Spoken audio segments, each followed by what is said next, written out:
हो गया खरी हो हमर यार मनावा तो एक बेर बात कर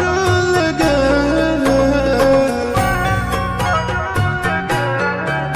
हो गया खरी हो हमर यार मनावा तो एक बेर बात कर लगे हो गे सुना यारवा पटनवा में आके मुलाकात कर लेगे आगे सुना यारवा हो भरती पटनवा में आके मुलाकात कर लेगे आगे चली जाइबौ छोड़ी के दुनिया विदाई अपने हाथ कर लेगे आगे सुना यारवा हो भरती पटनवा में आके मुलाकात कर लेगे आगे सुना यारवा हो भरती पटनवा में आके मुलाकात कर लेगे।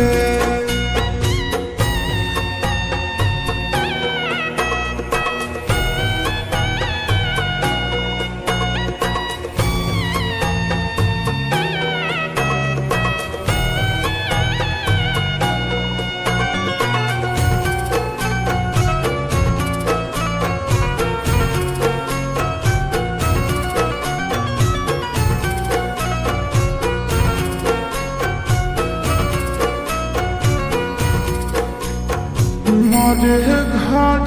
पनिया पिलाई दी है जान गे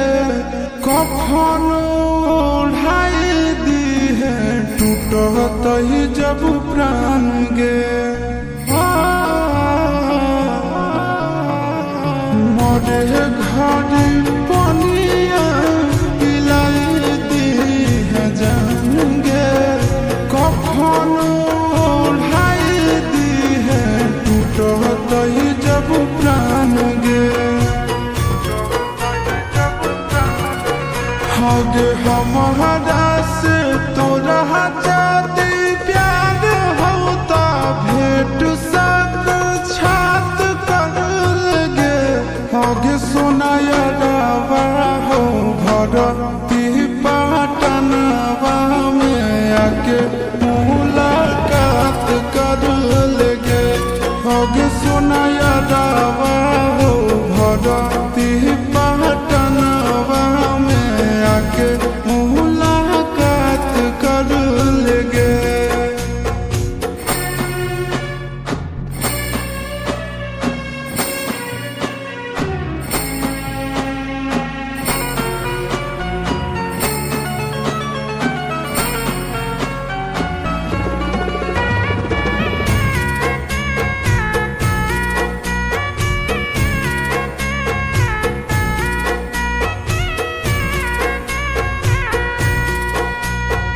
डॉक्टर जवाब दिल के बुलावा मौत के देखी के चेहरा जानू चल जाई है लौट के डॉक्टर जवाब दिल के बुलावा मौत के देखी के चेहरा जानू चल जाई है लौट के आगे अमन आलम गेला आशीष नंदन से औरी विश्वासघात कर लगे आगे सुना यारवा हो भरती पटनवा में आके मुलाकात कर लेगे आगे सुना